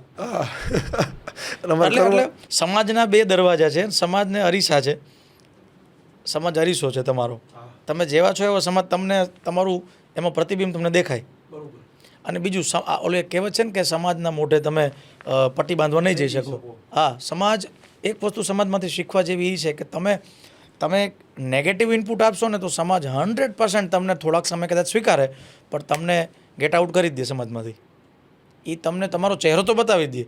એટલે સમાજ છે ને એ ભગવાનનું રૂપ છે આપણા માટે. એના ઉપરથી જ મયુરભાઈ મને એક પ્રશ્ન થાય કે સ્ટારડમ જે આ એક શબ્દ છે એ મેળવવો બહુ મુશ્કેલ છે. માણસને કહ્યું ને ઈશ્વરની અતૂટ કૃપા હોય ને તો તમને સ્ટારડમ મળે. 100% તમારો જો કન્સિસ્ટન્ટ પ્રયત્ન છે, જેમ તમારો છે, લાસ્ટ 15 વર્ષ કરતાં વધારે તમે મ્યુઝિક ઇન્ડસ્ટ્રીઝને આપેલા છે, તો તમે સ્ટારડમ મળે જ છે. મારો પોઈન્ટ એ છે કે એ મળેલું સ્ટારડમ જે 25 વર્ષથી કદાચ મળ્યું હોય, એ 25 સેકન્ડ ઝીરો થતાં 25 સેકન્ડ ના લાગે. તો આજે ઘણી બધી વખત આપણે એવું જોયું છે કે માણસ એક કહેવાય ને એનો સૂર્ય મધ્યાહને તપતો હોય, એટલું સરસ એને લોકોએ પ્રેમ આપ્યો, ચાહન આપી, એના સમજો ને આગલા 3-4 મહિના કન્ટિન્યુઅસ બુકિંગ હોય, પણ કઈ એક એવી મોમેન્ટ આવતી હોય કે સ્ટારડમ જીરવી ના શકે, અથવા જે પણ આપણે વાત કરી. તો આજે એક નવા બનતા કલાકાર માટે કે તમારો સ્પેસિફિક એમાં ઓપિનિયન શું છે કે માણસે એ શું ધ્યાન રાખવું જોઈએ? આવી ઘટનાઓ શું કામ બનતી હોય કે 25 વર્ષનું કેરિયર, સેમ વસ્તુ પોલિટિક્સમાં છે, સેમ વસ્તુ સિંગર સાથે છે, 25 વર્ષનું કેરિયર 25 સેકન્ડમાં ઝીરો થાય. તો આ વાત ઉપર વિશેષ તમે શું કહેશો? વિશેષ તો કાંઈ નહીં, પણ લોકો છે ને કલાકારને એક એંગલથી જોવે છે. આજે તમે છો તો તમે મને ગાવાના એંગલથી જોવો છો. આ રૂમમાં બેઠેલા બીજા વ્યક્તિ છે એ મને ગાવાના એંગલથી નથી જોતા. એ મને એવા એંગલથી જોવે છે કે મયુરભાઈ પાસે કઈ ગાડી છે, મયુરભાઈ શું કામ કરે છે, મયુરભાઈ આ જગ્યાએ બિઝનેસમાં નાનો એવો પાર્ટનર છે. હા, તો એ મને ભૂલી ગયા છે કે હું ગાયક કલાકાર છું. એનો એંગલ માત્ર એટલો જ છે કે મયુરભાઈ આ કરે છે, હું પણ આ બિઝનેસમાં જોડાયેલો છું, તો મયુરભાઈના નામ પ્રમાણે તો મારી સાઈડ કાપી જાય એવા ખરા, કે કોઈ પણ માતંગભાઈ મારી સાઈડ કાપી જાય એવા ખરા. તો મયુરભાઈને હું બિઝનેસમાં તો કોઈ દિવસ હું એમાં એનો આડો પગ નહીં કરી શકું, પણ મારે મયુરભાઈને ઓફ ટોપિકમાં બીજી કોઈ વસ્તુમાં મારે મયુરભાઈ ઉપર એંગલ મૂકવું હોય તો કે કલાકાર છે એ, તો કે એના ઉપર એવો કેમેરો રાખો કે શું બોલે છે. બરોબર છે. એટલે હું પર્સનલી વાત કરું છું. હા, આપણે ઇન જનરલ જ હા, in general જનરલ કે જ વાત ભાઈ કરી છે. આવું બનતું હોય. બરોબર છે. માણસ માત્ર ભૂલને પાત્ર. બરોબર. માણસ માત્ર ભૂલને પાત્ર. ભૂલ થઈ ગઈ છે, કદાચ વ્યક્તિને એના માટે ગિલ્ટી ફીલ થતું હોય, વ્યક્તિ અપોલોજાઇઝ કરી દે કે ભાઈ હાલો આ મારી ભૂલ થઈ ગઈ છે. પણ સમાજે આજે હું તમને એક વાત કરું કે હું એમ કહું કે ભાઈ ફલાણા કલાકાર આટલા લાખ રૂપિયા લે છે,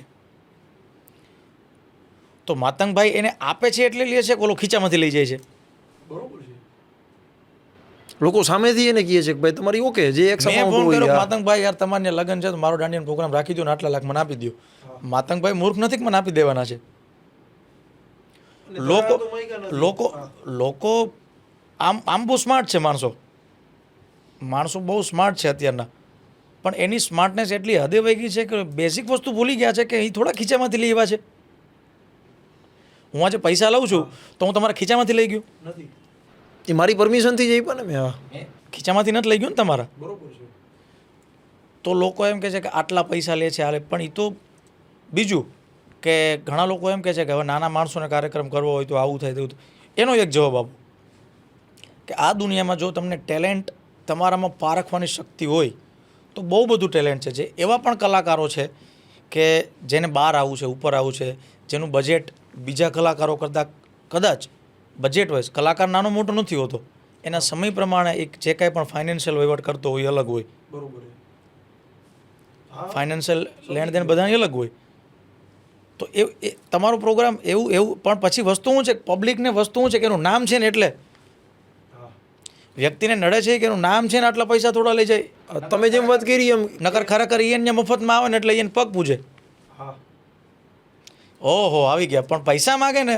હા, એટલે એવું મને લાગે છે. બીજી વસ્તુ એવી છે કે પર્ટિક્યુલર આમાં બહુ બધા ફેક્ટર કામ કરતા હોય. બરોબર. અને મોટા મોટું ફેક્ટર જો કામ કરતું હોય તો સોશિયલ મીડિયા છે. જેની આપણે સ્ટાર્ટિંગમાં વાત કરી કે વરદાન છે અને એની સામે અભિશ્રાપ પણ છે. એ જ વસ્તુ છે ને વરદાન પણ છે. અને સોશિયલ મીડિયામાં એવું છે કે એડિટિંગનો જમાનો છે. હવે તો એઆઈ આવી ગયું તો તમારા બે વિડીયોના અલગ અલગ સ્લોટને જોડી શકે. ઇન કેસ તમારો વોઇસ પણ અત્યારે તો એઆઈ બનાવી શકે કે ભાઈ. તો એવું બહુ બધું છે. એટલે 25 સેકન્ડ તમે કીધું 25 વર્ષનું કરિયર 25 સેકન્ડમાં કદાચ દાવ ઉપર લાગી જાય તો I think A way of એનું જે જોવાનું એંગલ છે. હું એક વાત કહું માતંગભાઈ, અમારા બધા કલાકારો વતી આખા કલા જગત વતી, મ્યુઝિક ઇન્ડસ્ટ્રીઝ વધી. હું તો એ બધા એનો નાનો ભાઈ છું, બાળક જેવો છું. એ બધા માટે હું બધાય વતી એક નાની એવી વાત સમાજને કહેવા માગું છું કે ભાઈ કલાકાર છે એ સંવેદનશીલ હોય છે. કલાકાર છે એ ખૂબ લાગણી હોય ને એનામાં જ સંગીત ત્યાં જ જન્મે કે જેનામાં લાગણી હોય થોડી ઘણી, પણ એવું નહીં કે સાવ લાગણીહીન હોય, પણ લાગણી તો હોય જ. કલાકાર બહુ સંવેદનશીલ હોય. તો સમાજ એને સંવેદનાથી પણ થોડોક જોવો જોઈએ. માત્ર ને માત્ર તમે બીજા એંગલથી જોવો છો, થોડુંક આમાં આ રીતે જોવો એમ કે એનું બીજું કાંઈ યોગદાન છે ખરું, વિચારવું જોઈએ. બરોબર છે. આટલું સમાજ પાસેથી કલાકાર અપેક્ષા રાખે. દરેક વ્યક્તિના પોતાના એક રોડમેપ હોય છે કે મારે લાઈફમાં આજ બિઝનેસ છે તો અમારું હર વર્ષે બેલેન્સ શીટનું આગળનું પ્લાનિંગ બની જતું હોય. ધ લિજેન્ડ મયુર દવે, આને જ્યારે આપણે પ્રશ્ન પૂછીએ કે મયુરભાઈ આગળના 5 વર્ષના તમારા કયા એવા પ્રોજેક્ટ કે કયા એવા મોટા તમારા પોતાના ગોલ છે જેને તમારે ક્રેક કરવા છે? એ સિંગિંગ દુનિયાના હોઈ શકે, અધર ધેન સિંગિંગ પણ હોઈ શકે. કોઈ એવા મોટા પ્રોજેક્ટ જે તમે લોન્ચ કરવાના હોય નેક્સ્ટ 5 યરમાં? હજી તો હું ધ લેજેન્ડ નથી હજી, કારણ કે હું જર્નીમાં છું. એ જ તમારી મોટાઈ છે. આજે આપણે અમારે કોઈ પણ ક્ષેત્રમાં છે ને માતંગભાઈ, હંમેશા મજા છે ને એની જર્નીની છે. સફળતાની મજા તો બહુ પછી છે. તમે જે જર્ની કરી હોય ને આ સુધીની મજા એની જ છે. માતંગભાઈ અમુક કરોડો રૂપિયાનું ટર્નઓવર બનાવીને બેઠા હોય ને, જે જગ્યા ઉપર બેઠા હોય ને, પછી તો તમારી સ્થાન જાળવવાનું છે. સાચી વાત છે કે સમથિંગ આટલી અમાઉન્ટ છે, આટલા કરોડ વર્ષનું મારું ટર્નઓવર છે, તો મારે એને સ્ટેબલ રાખવાનું છે અથવા તો વધારવાનું છે. એને ડાઉન નથી આવવા દેવાનું, બરાબર? પણ તમે જ્યાં સુધી પહોંચ્યા ને એ જે તમારી જર્ની છે ને, તમને સાચી મજા જર્નીની જ આવે. સફળતાની મજા તો સફળતા તો કેવું છે કે એ એક પડાવ છે, ખાલી પડાવ છે, એક જગ્યા છે. હા, બાકી જે કાંઈ પણ વસ્તુ છે ને, તમારા સારા સંબંધો, સારા અનુભવો, સારી વ્યક્તિઓ તમને મળે, સારા નર્સ આપણે કહીએ ને કે સારા નર્સ અનુભવો થાય, એ બધું તમને જર્નીમાં જ થાય. છેલ્લો અને અંતિમ 2 સવાલ આપણે લઈ કે કોઈ પણ વ્યક્તિ છે ને બુકનું નોલેજ અલગ વાત છે, પ્રેક્ટિકલ નોલેજ અલગ વાત છે. તમને સિંગિંગ ઇન્ડસ્ટ્રીઝનો આવડો મોટો એક્સપિરિયન્સ છે, તમારી પાસે જે જવાબ હોય ને પ્રેક્ટિકલ નોલેજનો જવાબ છે.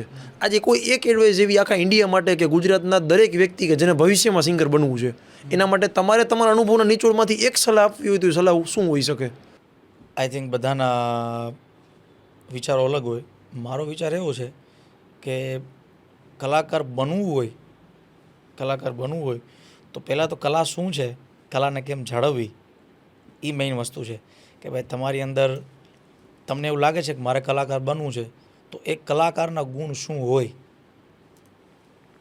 તમારી આગળની પેઢી એને જોવો, એના જીવન ચરિત્રો વાંચો, એમાંથી તમને શું મળે છે. એગ્રી. મયુરભાઈ પછી 5 સારા કલાકાર આવ્યા તો લોકોને મયુરભાઈને ભૂલતા 1 સેકન્ડ નહીં થાય, કારણ કે we have lots of option. જેટલા ઓપ્શન આપણે મળી રહે ને એટલું આપણા માટે બહુ ઇઝી થઈ જાય કે ભાઈ હાલો આ નહીં તો આ.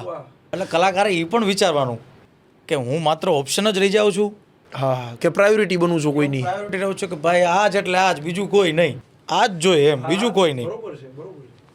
પછી એમાં 2-3 ફેક્ટર છે કે એક તમારો સોશિયલ સમાજ હારે એક નિસ્બત કેવો છે, નાતો કેવો છે.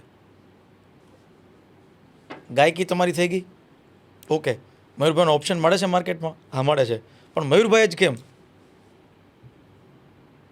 મારા ઓપ્શન તો મળી જાય, પણ મયુરભાઈ શું કામ? એ જો રીઝન મળે તો એ કલાકાર સાચો. એ જે તમારો વે ઓફ તમારું જે બોન્ડિંગ છે કોઈ વ્યક્તિ હારે, કે એ વ્યક્તિને એમ થાય કે ના આની સાથે, તો એ બોન્ડ બનાવો ને કલાકાર માટે.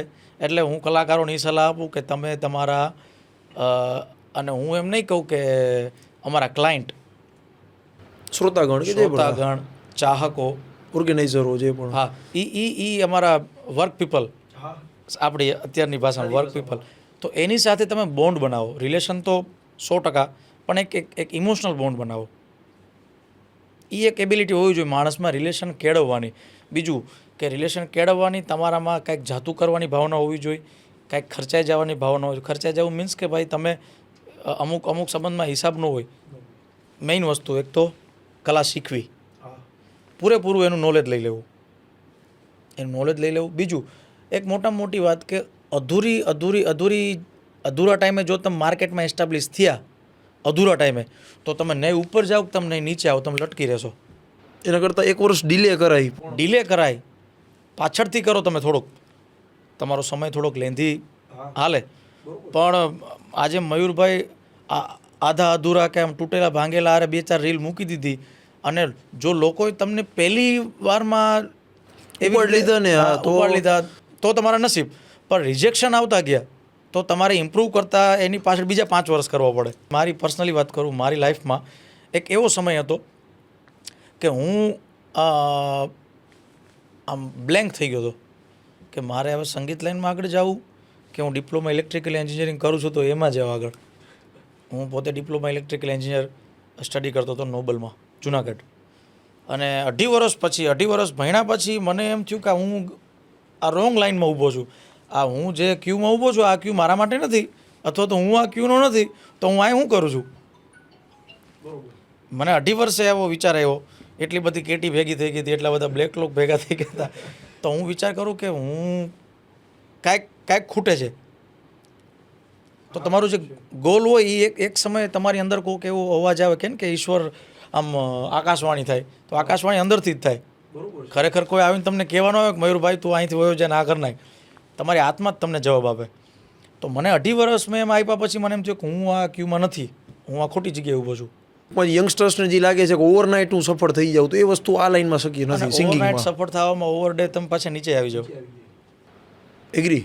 જેટલું કે ને કે જેટલું ઝડપથી કોઈ પણ વસ્તુ ગતિ છે, ગુરુત્વાકર્ષણ તો સેમ જ લાગે છે. આઘાત ને પ્રત્યાઘાત બે સરખો જોઈએ, બરોબર છે. એટલે તમારે એના માટે જેટલી લેન્ધી પ્રોસેસ છે, જેટલી ધીમી છે, અને જેટલી પ્રોપર છે કે બારીકાઈથી તમે એક વસ્તુ ક્લિયર કરતા જાઓ.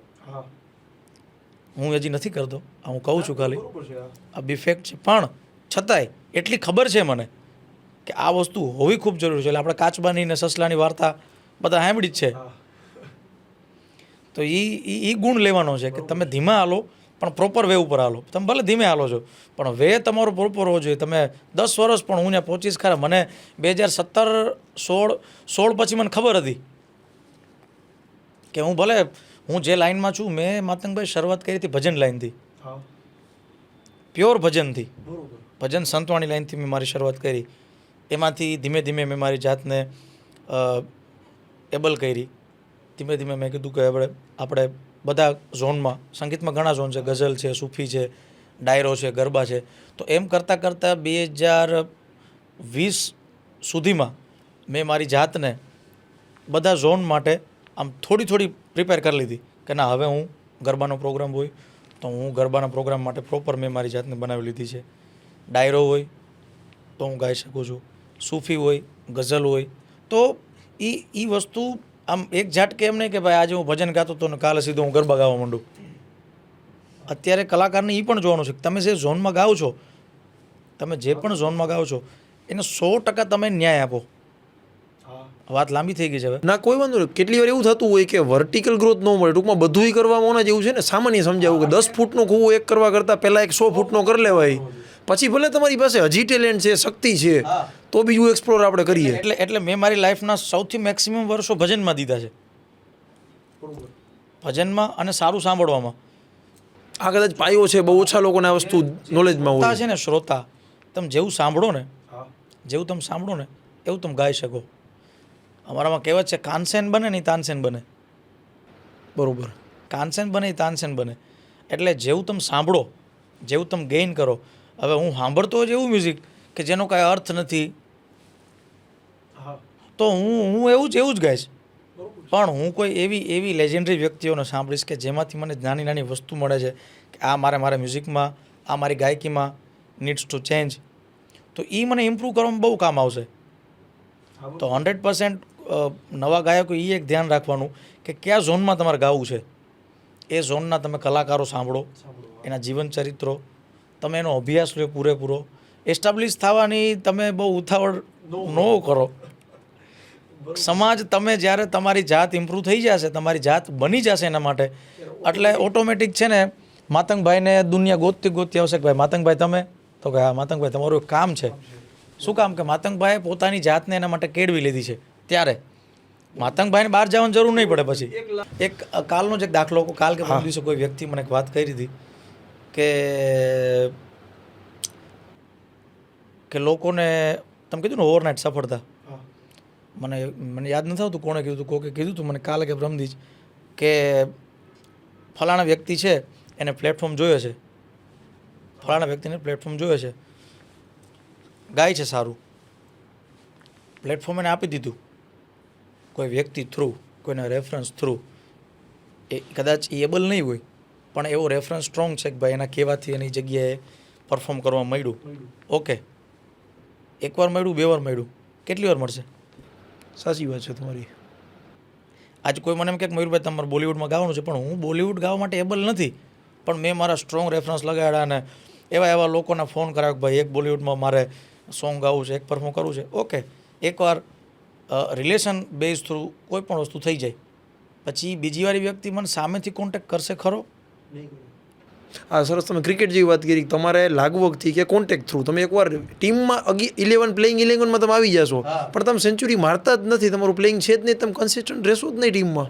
પરફોર્મ તો તમારે જ કરવાનું છે. ઇટ મીન્સ કે you have to able your personality. પહેલાં તો તમારે તમારી પર્સનાલિટીને જ બનાવવી પડે પ્રોપર. કે સફળતા એક એવો શબ્દ છે, હું જેટલી વખત લોકોને મળતો હોય આ પ્રશ્ન હું પૂછતો જ હોય કે તમારા મતે સફળતા એટલે શું? કોઈ વ્યક્તિ માટે પૈસા હોય, કોઈ માટે કીર્તિ, કોઈ માટે પાવર.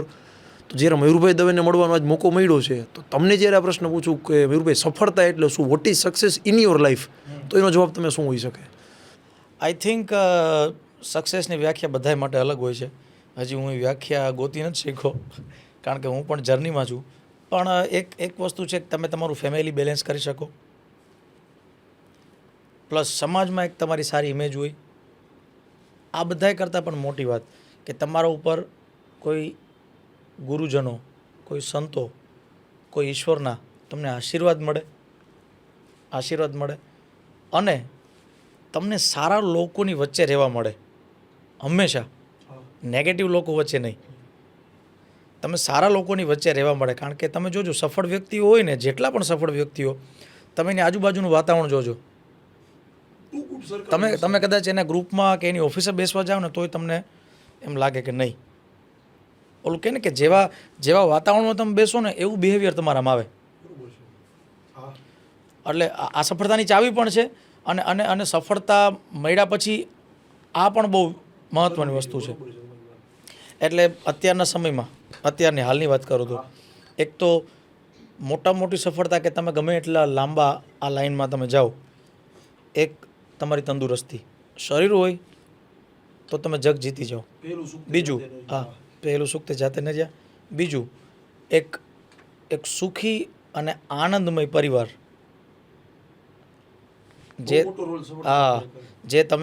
જેની સાથે તમે આનંદથી જીવી શકો, જે તમને સપોર્ટ કરે છે. આ સફળતાની હું તમને વાત કરું છું. એક તમારી તંદુરસ્તી, એક તમારું એક વેલ્ધી ફેમિલી, અને ત્રીજું કે પર્યાપ્ત બેંક બેલેન્સ.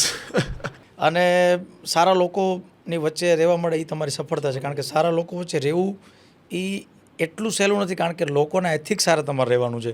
આજે હું માતંગભાઈ બેઠો છું ને માતંગભાઈ પાસેથી હું આ ચા પીઉં છું, માતંગભાઈ ચા નથી પીતા અને માતંગભાઈ મને એમ સલાહ આપે છે કે મયુરભાઈ ચા ન પીવી જોઈએ, ખરેખર મારા માટે સારી વાત છે અને મારે અપનાવવી જોઈએ. હું જો એને અપનાવું છું તો માતંગભાઈ એના સર્કલમાં મને યોગ્ય ગણે છે. પણ તમે 5-7 વાર મને કોઈ પણ વસ્તુ કહો તમારે એથિક્સ નહીં કે મયુરભાઈ એથિક્સ વિરુદ્ધ છે, તો તમે એ સર્કલમાં પછી ન બેસી શકો. શું કામ? કે આ સિદ્ધાંત જ જીવન મૂલ્ય જ અલગ પડી જાય છે. એટલે સારા લોકોની વચ્ચે બેસવું એ સફળતામાં એક બહુ મહત્વનો પોઈન્ટ છે. બરોબર છે મયુરભાઈ, જોરદાર. અને લાસ્ટ ક્વેશ્ચન અને કન્વર્ઝેશન પૂરું કરી. MP ટોક્સ અમારા પ્લેટફોર્મ ઉપર તમારે કોઈ 1-2 લાઈન કેવી હોય તો એ શું હોઈ શકે? MP ટોક્સમાં આમ તો મજા આવી, મેં ઘણા બધા ઇન્ટરવ્યૂ કર્યા છે, પણ આજે ઇન્ટરેસ્ટિંગ વાત એ હતી કે આજે ઓફ ટોપિક મારા સંગીતથી ઓફ ટોપિક ઘણી બધી વાતો કરી કે જે મેં કદાચ અગાઉના ઇન્ટરવ્યૂમાં નહીં કરેલી હોય. ગાવાનું તો બાય બોર્ન ભગવાને દીધું જ છે, એટલે ગાવાના કાર્યક્રમ કરતા જ હોય.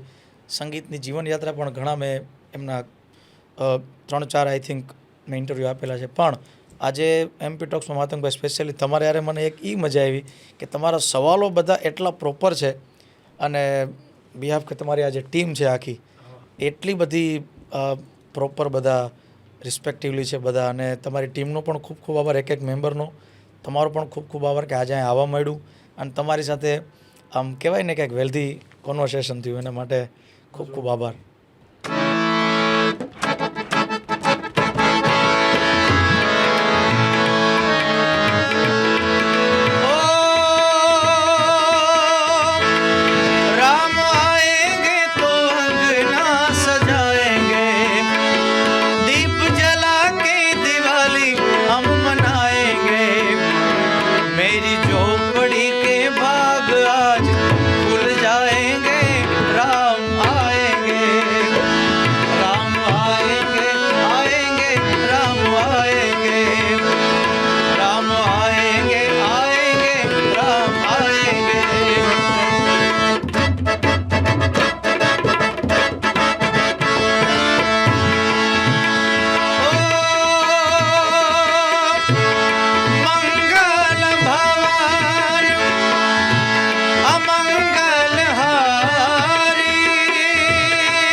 તમારા ને મારા કોમન ભાઈબંધ અંગત ભાઈબંધ સોમનાથભાઈ, જે તમારા અંગત ભાઈબંધ એમનું સૌથી ફેવરિટ ભજન એ સોમનાથભાઈ કયો, પછી બીજા એક ભાઈબંધનો વારો લેવાનો, એવા ને એવા.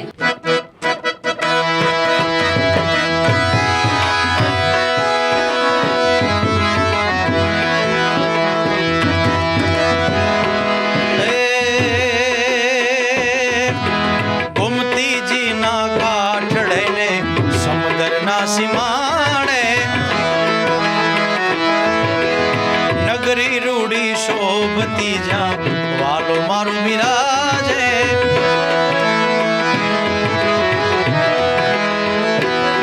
આખા જગતનો ઈ નાથ મારો સાંભળ્યો છે રાજા. આખા જગતનો ઈ નાથ મારો સાંભળ્યો છે રાજા. હે દ્વારિકાનો, હે દ્વારિકાનો, દ્વારિકાનો રાજા તમને રાખે હાજા તાજા. દ્વારિકાનો રાજા તમને રાખે હાજા તાજા. દ્વારિકાનો રાજા તમને રાખે હાજા તાજા. આપણા બેયના કોમન ભાઈબંધ એવા અલ્પેશભાઈ રાજકોટ નિવાસી, મારા યુડી ક્લબના ખાસ મિત્ર, એને કોઈ ગમતું અથવા એની ડેડિકેટ કોઈ તમે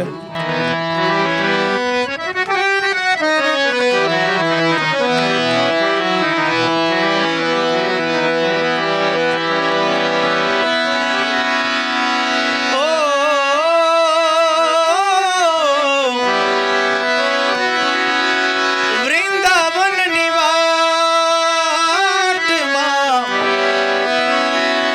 તરસે મારી આંખો. રાધા તારી યાદોને આવી છે પાંખો. રાધા તારી ઘરના પડઘા પડે છે. રાધા તારી યાદોના પડઘા પડે છે. તારી યાદમાં મારી મુરલી રડે છે. રાધા હું પુકારું પૂરી દ્વારિકામાં. મને મારી રાધા વિના સૂનું સૂનું લાગે. મને મારી રાધા વિના સૂનું સૂનું લાગે. જોરદાર. અને લાસ્ટ ભજન તમારું પોતાનું ભાઈ કહેવાય ને કે પોતાની જાત ખાવાનું જ નથી. ચોથું લાસ્ટ આવ્યું છે આ. ઓલું કહે ને કે પોતાની જાત કરતાં વધારે પ્રેમ કોઈને ન હોય. મયુરભાઈ દવેને હજારો ભજન આવડે છે, ગીત આવડે છે, અલગ લેંગ્વેજમાં તમે ગાયેલા છે. તમારું સ્પેસિફિક ફેવરિટ કોઈ પૂછે તો ઈ ભજન કયું?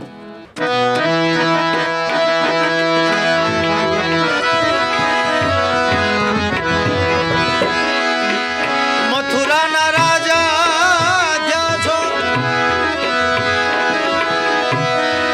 એ તમારા ગોવાળોને ભૂલી ગયા છો રે. મથુરાના રાજા ત્યાં છો કનૈયા. ગોવાળોને ભૂલી ગયા છો. એ માને તીન મેલે ગયા છો રે. એવો ધવજી મારા વાલાને વઢીને કે માને તો મનાવી લેજો રે. એવો ધવજી તમે મારા વાલાને વઢીને કહેજો. ઓ ધવજી મારા વાલાને વઢીને કહેજો. વઢીને કહેજો. વઢીને કહેજો રે. વાહ, જોરદાર મયુરભાઈ. હાલો દ્વારિકાધીશ કી ઉમિયા માત કી. ઓમ નમઃ પાર્વતી પતય. હર હર મહાદેવ. રામચંદ્ર ભગવાન કી જય. Thank you. બધી ઓડિયન્સ પરથી હું તમારો આભાર માનું. તમારા હેપ્ટિક શેડ્યુલમાંથી તમે ટાઈમ અમારા ઓડિયન્સ માટે સ્પેસિફિક આપ્યો મયુરભાઈ. જોરદાર, બહુ મજા આવી. આઈ હોપ સો બધી ઓડિયન્સને બહુ ગમ્યું હશે. 100% તમને ન ખ્યાલ પડતા સંગીતની દુનિયાની એવી 4-5 વાત મેરુભાઈ કરી દીધી જે 100% એક વ્યક્તિને સિંગર બનવું છે, સંઘર્ષ શું છે એ એને સમજવું છે ને, તો આ ઇન્ટરવ્યૂ અને આ કન્વર્ઝેશન એમને ઉપયોગી થશે. તમને જો 100% એક વાત એમાં ઉપયોગી લાગી હોય તો બીજા લોકોને શેર કરો, કારણ કે તમારું એક શેર બીજા લોકોની લાઈફ બનાવી દેશે. ફરી મળીએ નવા ઇન્ટરેસ્ટિંગ ગેસ્ટ સાથે, ઇન્ટરેસ્ટિંગ વાતો સાથે. ત્યાં સુધી